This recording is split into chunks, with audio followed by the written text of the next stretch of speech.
Welcome to the Sell My Business podcast. I'm your host, Jeffrey Feldberg.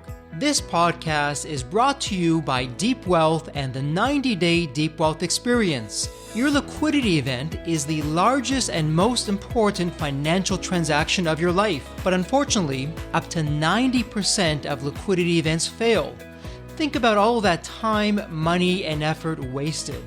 Of the quote-unquote successful liquidity events, most business owners leave anywhere from 50% to over 100% of their deal value in the buyer's pocket and don't even know it. I should know.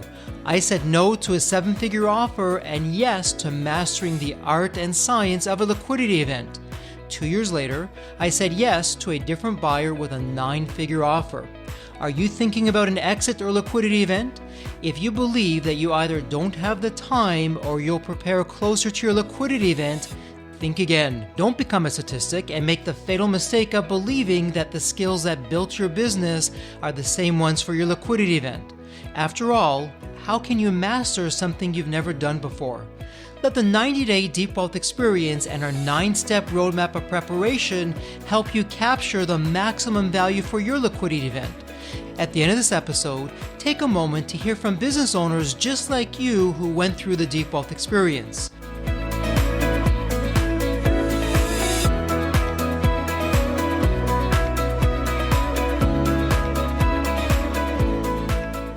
Chris Morton is an operating partner at Orchid Black. Chris launches and accelerates the profitable growth of companies by creatively mapping technology to successful business models and market penetration strategies, leveraging industry partnerships, and securing institutional and strategic investment. Highlights for Chris include being the co-founder of SkyCross, which sold over 750 million antennas and was later acquired by Airgain. Chris is also the co-founder of Mesh Networks, which was acquired by Motorola, and has also raised over $85 million in capital. Chris was awarded the GE Doctoral Fellowship and the Cade Prize for Company Innovation and Leadership. Community involvement for Chris includes being the former chairman and now advisory board for Grow Florida and a member of the executive committee of Orlando Tech Council. When it comes to business advice, Chris says know your strengths and limitations, be open to feedback and new ideas, and hire accordingly. Chris's bucket list includes traveling to Egypt, learning about the structure and uses of DNA from experts, and learning to play the electric guitar when he isn't playing the drums. Chris earned his PhD from the University of Pennsylvania in communication systems. Welcome to the Sell My Business podcast. And wow, do I have a terrific episode lined up for you today because I have an absolutely astounding guest. Before I talk about my guest, let me ask you this question. And the question for all our listeners is, what's the one thing that your competition with all of their money cannot buy? And I'll give you a hint. It starts with the letter C. And that letter C and that word is culture. Culture is so important, not just for your company, but also for the company that you're looking at. Maybe they're going to invest in your company. Maybe they're going to be buying your company. And we'll talk a whole lot about that, but I'm getting ahead of myself. So Chris, welcome to the Sell My Business podcast. So excited to have you with us. Great to be here, Jeffrey. Chris, thank you. There's always a story behind the story. Chris, what's your story? My story is one of career transition over time, Jeffrey. I started out as a researcher with a doctorate in communications of all things, and at an extremely well-known place, especially at those times, called Bell Laboratories. And I found over time that while working in the same aisle as two Nobel laureates, which I did, and being in the presence of bright folks, which really stimulated me, it wasn't close enough to the business world. So about 20 years ago, a little bit more than that, I branched out into investing and otherwise turning around businesses, still in New Jersey and back here in Florida, where I have a home, to creating new companies that generally focused on, I would say, the broadband communication space. Either the networks that carry them, the devices that use them, the protocols that the waveforms have to behave in to traverse the network effectively, and the like. And then further, as I got into this, I began to realize, as I'm sure your readership has discussed with you, is that many of the lessons are independent of the specific either technical or market intent of the business. And so more recently, as I've joined Orchid Black as a partner to help companies maximize their value in a way that I think complements your podcast. Wow, that's terrific. And Chris, I can't let the podcast go without mentioning this Bell Laboratories, which is just iconic in terms of the technology that came out of there. I mean, everything that we're doing today really started there. It did. And even more fundamentally than that, the two Nobel laureates were actually the two individuals that actually discovered the Big Bang. So even more fundamentally, but it was background RF radiation. But it was great training, and I was initially in awe, as you can imagine, and I felt very flattered to be asked to join. But over time, also realized that you have to find your own space in life, and mine was elsewhere. But it was great. It sounds like quite the ride, but good for you for recognizing, hey, this is an amazing place, but maybe it's really not for me long-term wise. Let me see where my strengths are and what I can do. Yeah. And it was in that setting that I began to realize some of the elements of experience that you touched on in the introduction. And that has to do with things less visible than technology, less visible than financials, but it has to do with the mating of cultures and the mating of, I would call it orientation, when companies get together for whatever reason, choosing an investor, buying a company, selling a company, and all of that. And by the way, like a lot of people, I learned by doing good things and not so good things along the way.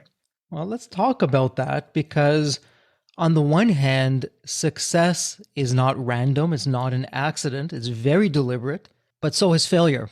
And so knowing what not to do is just as important as knowing what to do. But let's start out maybe on the not so great side, on the failure side. And I'd be curious, when you think back over your career and the companies that you've been involved with and the ones that you've helped, and you think of those companies who just didn't get it on the culture side. Maybe it was a toxic culture. Maybe that culture inhibited their growth or their strategy. Are there common patterns that you've seen over the years that you can share with us that if we know what those are, we can avoid? Yes, I can. These were not, fortunately, necessarily the ones that I created, but there's a couple of common elements. One is that their market success and their customer is not their top priority. And I did bigger companies before I started creating my own. And in one case, I won't name names if you don't mind, Jeffrey, but in one case, they had a captive customer base. And so what you find in a case like that is that most of the energy, and all companies, in my view, have a fixed energy. The people do, the management, the people's connection to the management. There's a fixed energy to be spent. Most of that energy was spent, sadly, on one-upping each other and trying to get the next promotion within this organization. And so with that as sort of the fundamental mistake, from it comes a lot of other bad behaviors that I think a lot of the listeners will have seen. Things that don't optimize the experience of the customer, projects that are underfunded or not focused enough because they have not heard the customer clearly enough, ultimately wasted financials because of that. So I think a lot of things subtend from that, but that's probably the most fundamental one. Wow. So when you look at that, and you've seen that for better or for worse, in person, in action, really this selfishness, that's what's going on. And it's everyone out for him or herself. And forget the company, forget the customers, forget the marketplace. I'm just going to do what's good for me. I would imagine that had to come from somewhere. It didn't just show up, that attitude one day. What would have led to that in the company itself that would be okay? An interesting question. I think in the examples that I've seen, one, which is an extremely large company, but I was still young, was embedded before I got there. And so there was a certain inertia to it, and I'm not sure I'm qualified to talk about it. But another was that it was a company that was so large that it was guided by not only a captive customer base, or at least they thought so. Unfortunately, it was to their demise later, but they thought so. but also one in which this organization was feeding field operations that was very, quite candidly, Jeffrey, an old boy network. And so I think over time, they shaped themselves to a degree into that culture, and it rubbed off on them. And so, Chris, hindsight is always 2020. And as you look back at that culture, however it got to where it got to, I'll just use the word toxic because it wasn't in the best interest of the company. It was toxic to the customers and the marketplace in general. If there's some listeners who are saying, you know what, I didn't realize it, but Chris, now that you mentioned that, that sounds an awful lot like where I am right now. That's my company that you're talking about. Just a different time, different company name. So if our listeners are saying, hey, that's really me, what could a business owner do to begin that process of unwinding that toxic culture and getting it back to not just a normal state, but a healthy, a thriving kind of culture that does support the client base, that's doing what's best for the business and the marketplace? I have a couple of strong views on that. I will say, by the way, that the organizations that I was referring to for me were extremely large ones. And so the business owner was sufficiently removed. But I have no doubt that she or he at the time set the tone. So with respect to business owners of the kind we're probably going to talk about here, there's a few things. And one of them is ensure that people see you with the right attitude toward customers and the right attitude and respect for other employees. Because my experience is that it is the culture at the top that will spin out because human beings have a natural desire to want to please and fit in. So I think that's one key one. The other is be sure when you have points of success, especially, that you share that. And when you're talking to people other than your own team, for example, make sure that you recognize the effort of the many that really made it happen. It's amazing how far that will go. And the other is to listen. I have seen a number of cases where leadership may think they know what the particular good and bad is of the organization or their baby that they've created, but they may not really. And people are, especially in times like this, not necessarily coming forward with their true feelings unless you develop a culture in which they feel it's okay to tell you, and they'll feel okay if you do listen. Chris, what's interesting, and for our listeners out there, what you've shared with us, at the surface, it sounds simple, and it doesn't cost a lot of money. Be the change that you want to be, or be the change that you want to see in those around you. You be that change and share your success, not only with your team, but with everyone in the company who contributed to that. Celebrate that, and then listen. But all too often, it's so easy to confuse simple with simplicity. Not simple at all. Exactly. Those three things sound simple, but to execute on that, to your point, is not so simple at all. So going along our narrative here of a business owner saying, okay, yes, I recognize there is a toxic culture. Chris, you got me at hook, line, and sinker that I'm going to be the change for other people of what I want to see.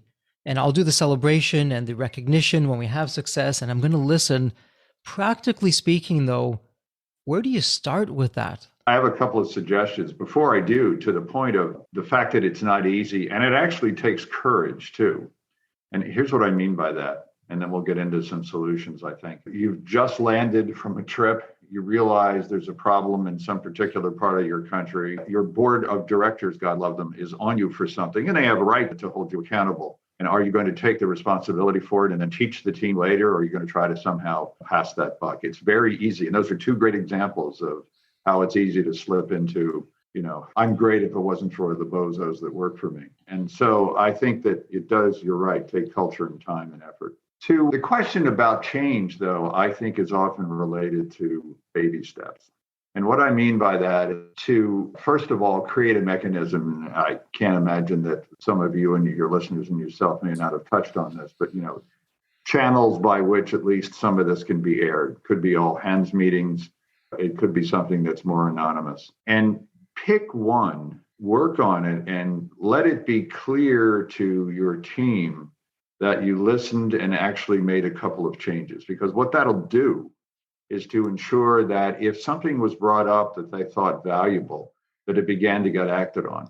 And also, there's tough conversations in both ways. And what I mean by that is it's also something that you and the team have to work on together. There's a delicate balance here between a toxic culture from the top down and the fact that some employees may wait for it all to be fixed. And in fact, it's a collaborative effort, for sure. One other element, Jeffrey, that we didn't talk about here, but it relates heavily, is the issue of know what you're good at as a leader, listen and hire accordingly to people that have complementary knowledge, experience, or even capability to you. It's a common problem that I see. And why would I raise it here? I would raise it here because if in the process of getting to where you are, even if there's a blind spot that you have and there's a culture issue, maybe not a broad culture issue, maybe even a specific one. If there's a cultural issue and you have people that have complementary strengths and you realize it, maybe in your management team, you can seek their advice, have them act as intermediaries, and it sets the tone a little bit different. So I want to raise that as well. I really like that, Chris. And it gets to this whole vulnerability movement that we've been seeing as of late in leadership, where a leader, as smart as he or she may be, as talented as he or she may be, is out there saying, I don't have all the answers. And in fact, when it comes to this area, I'm really not that great at it. But Sally, I've noticed you're terrific. Can you help me with this? Here's what's going on. I'd love your input. Gold. It's gold. And speaking of journeys, that's one thing for sure that's been part of my journey, to be able to do that, to have the comfort to do that. And it so invokes people. It's magical, actually, to do so. Or even to stand up, literally or figuratively, and say, I screwed that up and I need your help to fix it. And again, I don't want to cross any kind of lines that are out there. I will share from my own experience. I think for males, at least for myself as a male, the way social programming is, I think it's harder for male leaders to stand up and say, you know what, not only am I not great in this area, but I really screwed that up. Can you forgive me? I agree. Can we figure this out that it doesn't happen again? Let's do this together. And it's perhaps stereotypical. I found that to be true, at least in my case, and perhaps even with yourself, Chris.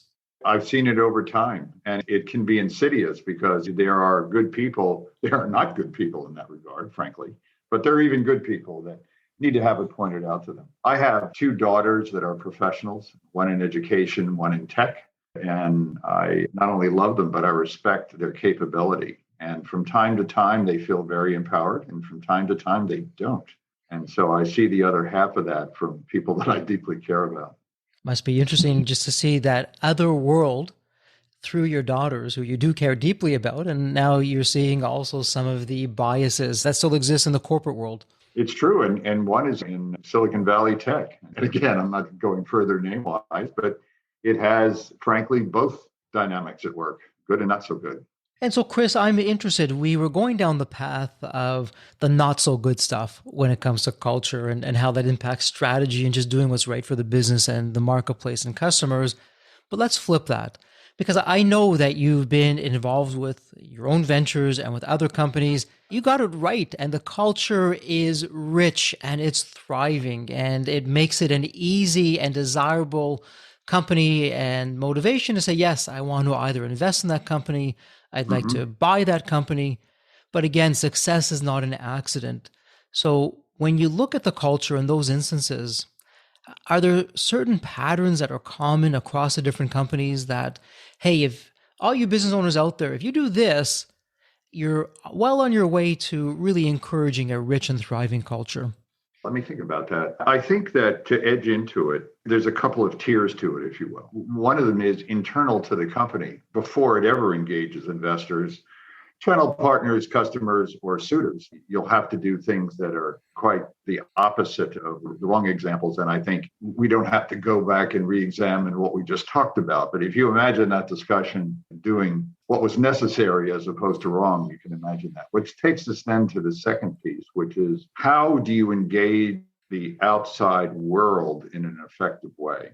And of course, table stakes are that you have a reasonable plan with products that people wish. That's a different discussion, at least at its basic level. But then you get into the level of how do I fund those activities, therefore investors? And the second is how do I reach out around the world these days, which is table stakes almost for so many markets, so many businesses, and engage people that will help your business grow so that you maximize your value, which is one of your themes that I've always appreciated when I've seen your mailings and your podcasts. So let's talk about that a little bit, starting with investors. Needless to say, there are things that you have to understand about what investors are looking for.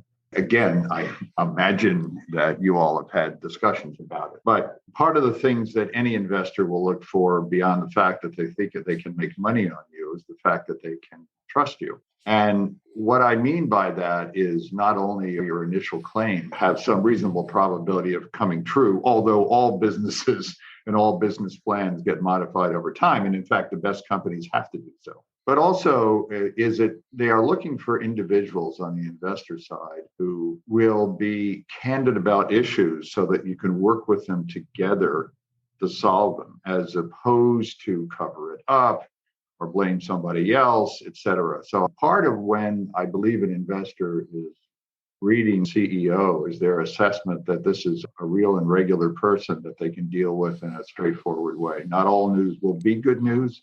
If it was all that easy, you couldn't make a lot of money when you create a startup. It's that simple. It ain't easy, and that's why. But there's the other half of this that I think is often overlooked, and that is looking back at candidates. And any good business owner that may be seeking investment of any kind want to find ones that best match his or her business plans and his or her company culture, even as an investor. For example, there are investors that are simply money managers who will manage the numbers and the patterns of your work, and they have 50 other companies, perhaps billions under management.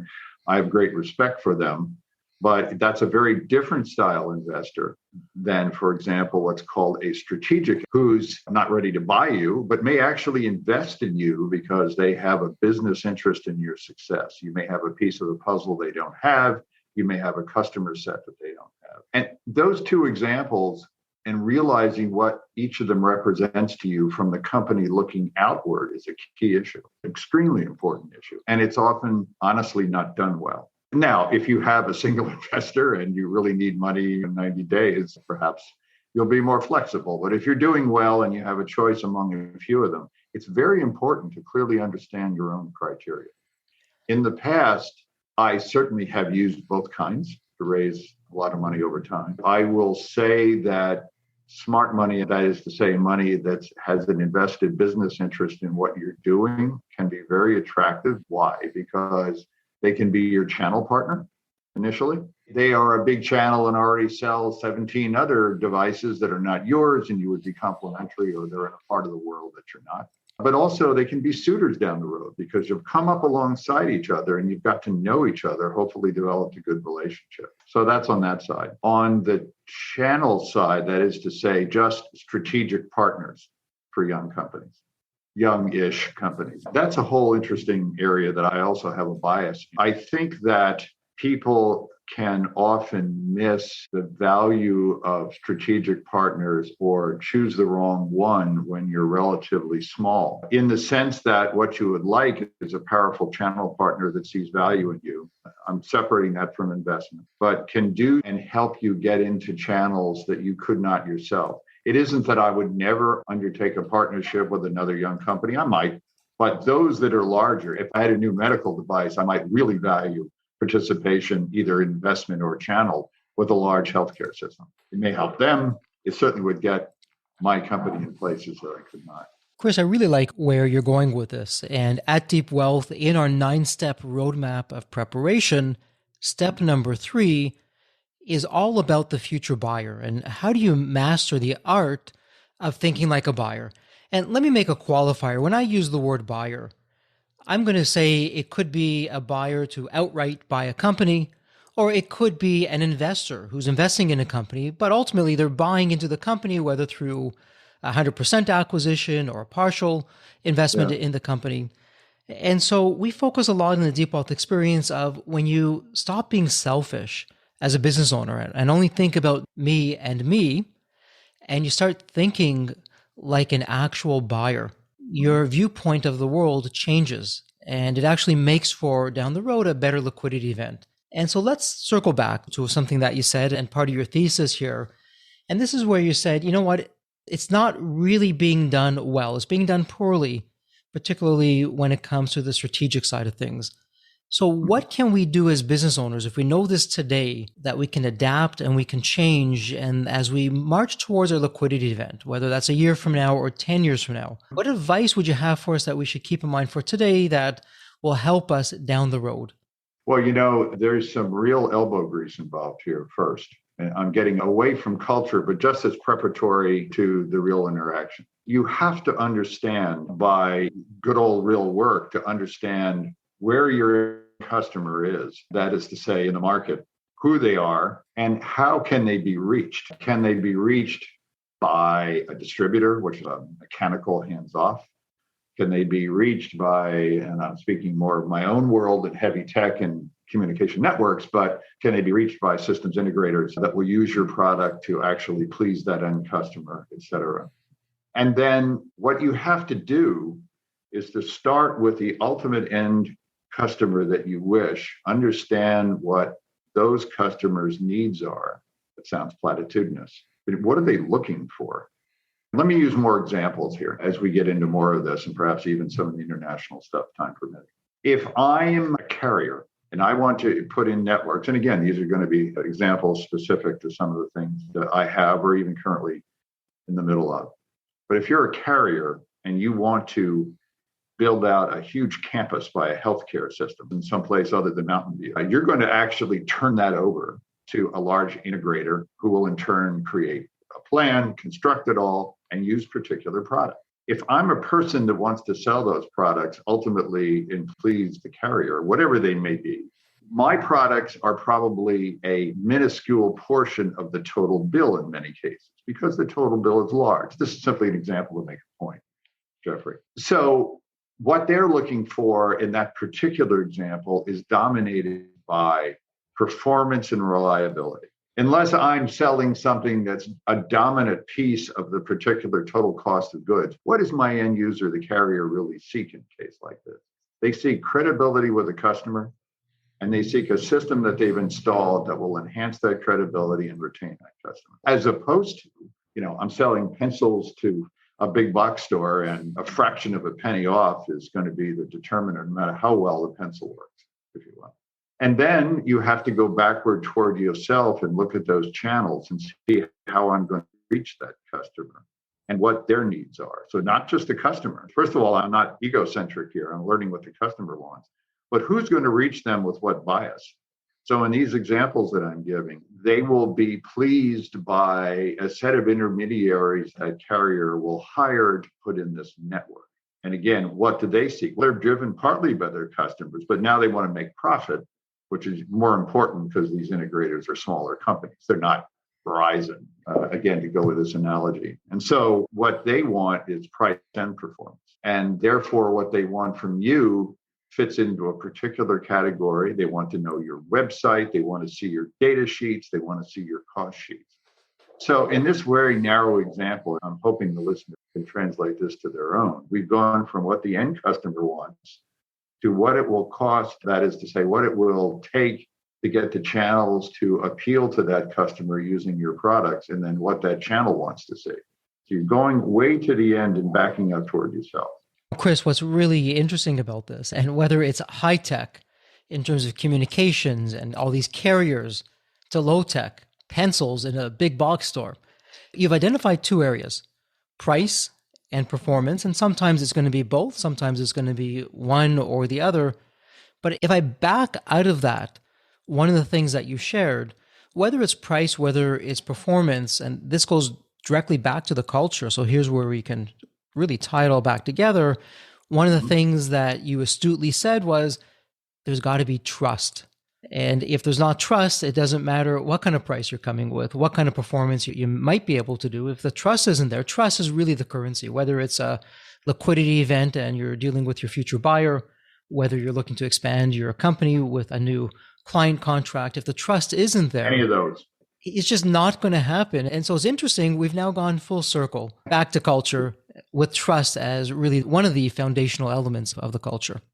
Yeah. And what I have seen often happen is that, and it's a classic mistake of culture that creates distrust, or at least a lack of legitimacy in the eyes of the channel or the end customer, assuming there is not an understanding of business. And what I mean by that is that to the extent, for example, that there's innovative product to be discussed, whether it's tech, whether it's a software application, it doesn't matter. A classic example that would cause distrust based upon the opinion that you don't know enough about the business is to say, it's a great product and you're going to love it and it's better than anybody else's, with no further questions of them about what kind of pricing do you need? What sort of data sheets do you need? What do you need from me? As opposed to the view that this interesting technology will carry the day because it's interesting.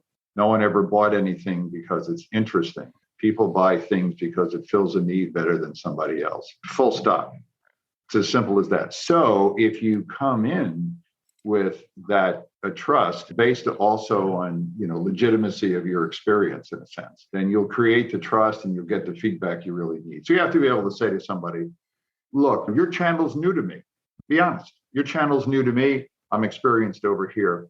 What do you guys need in order to make a successful relationship with us? We'll give it to you because we believe in what we have, of course. But tell me what you need and we'll make it happen for you. And then make very sure that the first couple of experiences they have beyond your words match your promise. And that's a culture. That is a culture to do that. Didn't invent this model.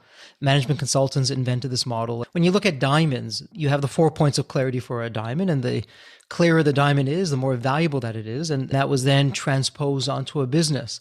And one of the 4 points of clarity when it comes to a business is the transparency of being able to go internally and say, hey, what is it that you need? Sales department, marketing department.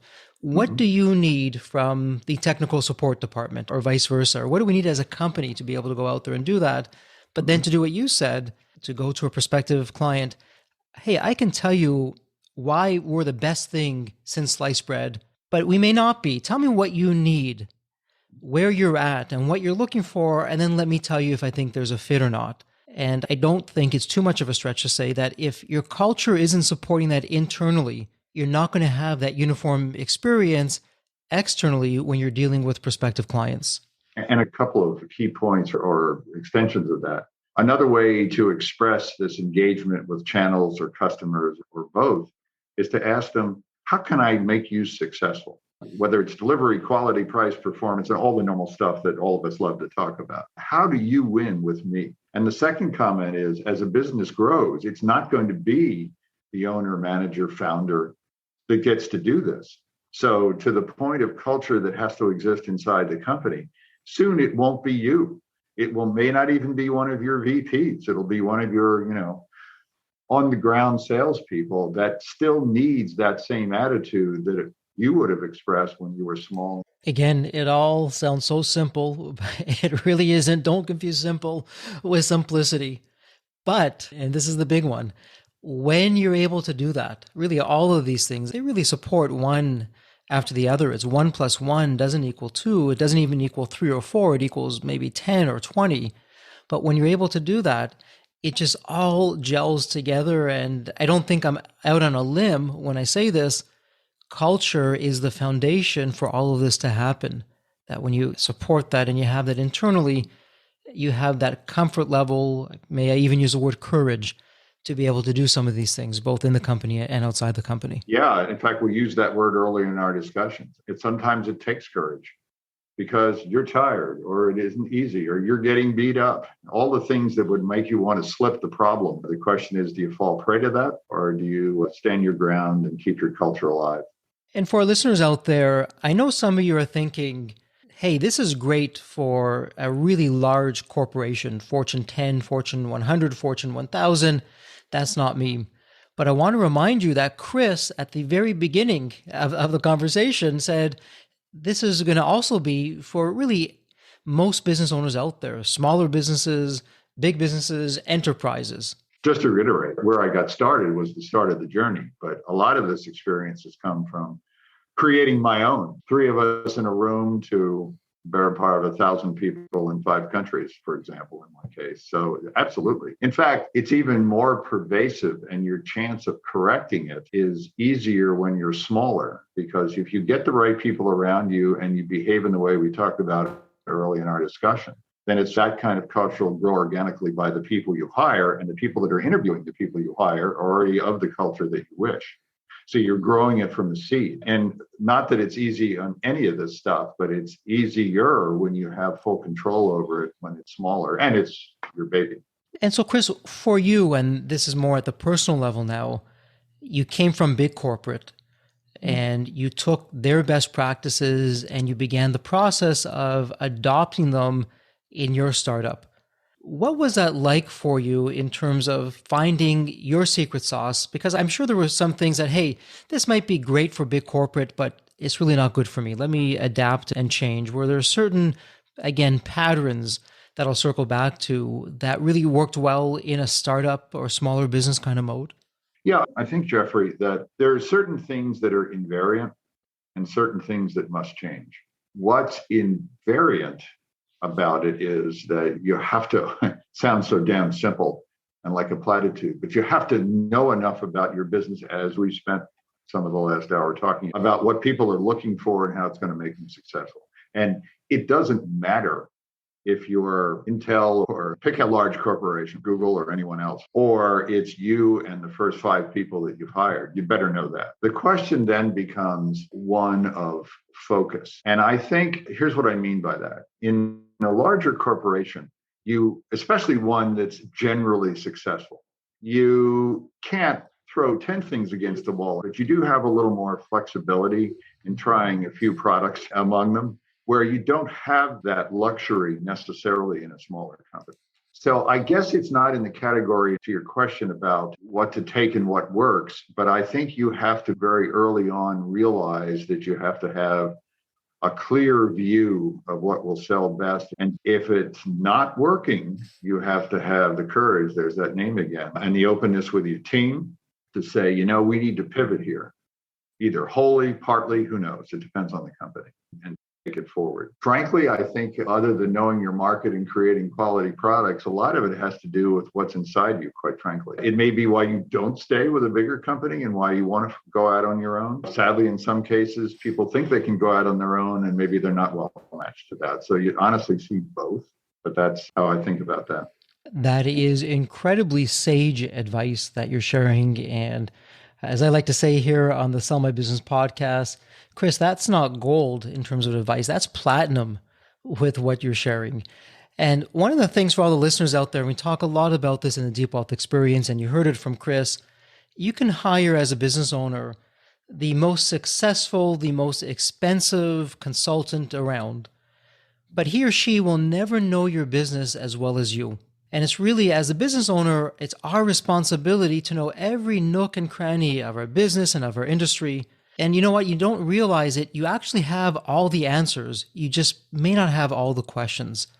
And that's where someone like Chris can come along and help you out with that, or that's what we do in the Deep Wealth Experience, to have you look at things perhaps in a different way, ask those questions, and from there, anything's possible, including a market disruption. And Chris, the second thing that really stood out, and I want to share this with the listeners, what you're talking about, and I'm going to put the general term best practices on all of the strategies that we spoke about today, the ones that don't work, which we can reverse engineer to have them work, and the ones that do work. What's beautiful about them is they stand the test of time. And whether it's a pandemic like what we've been through, whether it's boom, whether it's bust, follow those best practices, let those be your North Star, and you'll get to where you want to get to. And that's just so wonderful that you have something that we can trust and rely on to help get us there. And the beautiful thing about that is that there's examples everywhere that show it to be true. We shared some by example, but I'm sure that your cadre of listeners will immediately recognize events in their own business lives that match to these, good or bad, by the way. And it's okay, because if you recognize them, you can change them and move forward. Heaven knows nobody, including me, for sure, does this right every time. Many of these calls are 51-49, but if the North Star is pleasing customers and being open with your team and using them as partners, then you have the highest probability of success. I'll take that, and I would rather be lucky than smart. Makes a little of both. You never know where it goes. Chris, I could talk with you for days at a time in each of these areas that we're talking about, but I find that we're bumping up against some of our timing here. So as we begin to wrap up the episode, we're at the point that I get to ask my favorite question. Here's the question for you. My favorite question is this. Think of the movie Back to the Future. And in the movie, you have that magical DeLorean car that will transport you to any point in time of your choosing. So now imagine it's tomorrow morning. You look outside your window, and there it is. The DeLorean car is there. The door is open. It's waiting for you to hop on in. Chris, you go into the DeLorean car, and now you can go back to any point in your life. Chris, as a child, teenager, young adult, whatever it would be, what life wisdom, insights, hey, Chris, do this, Chris, don't do that. What would that look like for you? I think I can answer quickly. I'd go back to myself in graduate school or some such thing and say, be more self-aware now about what really pleases you about the world. Technology, yes, but it's applying technology to business that excites me the most. And if I had one thing to change, I would come to that realization sooner and therefore make other decisions early on. I valued them early on. And the example we shared an hour ago about being invited to the hottest think tank around was pleasing for sure. But even more so to realize that there's real joy in figuring out solutions to people's problems with the technology. And therefore be close to the customer. Therefore spend my energy in pleasing customers, not just internally. Chris, I love that. And I don't want to take this in a different direction. What I want to say is based on what I heard, it sounds as though what you're saying is, and these are my words, but hey, if I can go to my younger self and say, Chris, you have this superpower and here's what this is, know this, follow it, enjoy the process, take it out to the world, take your gift to the world and let it see where it takes you. That was my read of that. At its core, yes. For me, it was that combination of human interaction and technology. And it's such a powerful takeaway for our listeners of each of you. You're all unique. All of us are unique. We're born with a superpower, but we don't know it. And our mission in life, hopefully sooner than later, is not only to find out what our superpower is, but it then becomes our responsibility to take that superpower and share that gift for the benefit of the world. And wonderful things begin to happen. How true. How true. So, Chris, as we begin to close out this episode, if any of our listeners would like to reach you online, what would be the best place? I think the best place, it's cm@orchid.black. And it'll be ensured it won't get also lost in a blizzard of other emails and a couple of the companies I have an interest in. So that's your best way. And I'll be happy to talk to anyone who wants to. Well, Chris, talk about being courageous. You put your email out there, so that's wonderful. Thank you. You're baking what you eat. And for our listeners, we'll put all of that in the show notes. So it'll be very easy for you to reference and to find and to reach out to Chris. Chris, as we officially close out this episode, a heartfelt thank you for taking part of your day and spending it with us here on the Sell My Business podcast. And as always, please stay healthy and safe. Thanks. And good luck, everyone out there. Jeffrey, I love what you do. So thanks for having me. The Deep Wealth experience was definitely a game changer for me. This course is one of the best investments you will ever make because you will get an ROI of 100 times that. Anybody who doesn't go through it will lose millions. If you don't have time for this program, you'll never have time for a successful liquidity. I mean, it was the best value of any business course I've ever taken. The money was very well spent. Compared to when we first began, today I feel better prepared, but in some respects, maybe less prepared, not because of the course, but because the course brought to light so many things that I thought we were on top of that we need to fix. I 100% believe there's never a great time for a business owner to allocate extra hours into his or her week or day. So it's an investment that will yield results today. I thought I will reap the benefit of this program in 3 to 5 years down the road. But as soon as I stepped forward into the program, my mind changed immediately. There was so much value in the experience that the time I invested paid back so much for the energy that was expended. The Deep Wealth experience compared to other programs is the top. What we learned is very practical. Sometimes you learn stuff that is great to learn, but you never use it. The stuff we learned from Deep Wealth experience, I believe is going to benefit us both.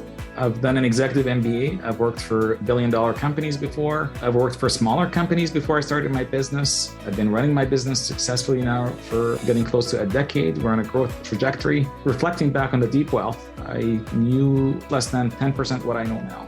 Maybe close to 1% even. Hands down, the best program in which I've ever participated. And we've done a lot of different things over the years. We've been in other mastermind groups, gone to many seminars, workshops, conferences, retreats, read books. This was so different. I haven't had an experience that's anything close to this in all the years that we've been at this. It's 5-star, A+. I would highly recommend it to any super busy business owner out there. And Deep Wealth is an accurate name for it. This program leads to deeper wealth and happier wealth, not just deeper wealth. I don't think there's a dollar value that could be associated with such an experience and knowledge that could be applied today and forever. Are you leaving millions on the table? Please visit www.deepwealth.com/success to learn more. If you're not on my email list, you'll want to be. Sign up at www.deepwealth.com/podcast. And if you enjoyed this episode of the Sell My Business podcast, please leave a review on Apple Podcasts. Reviews help me reach new listeners, grow the show, and continue to create content that you'll enjoy. As we close out this episode, a heartfelt thank you for your time, and as always, please stay healthy and safe.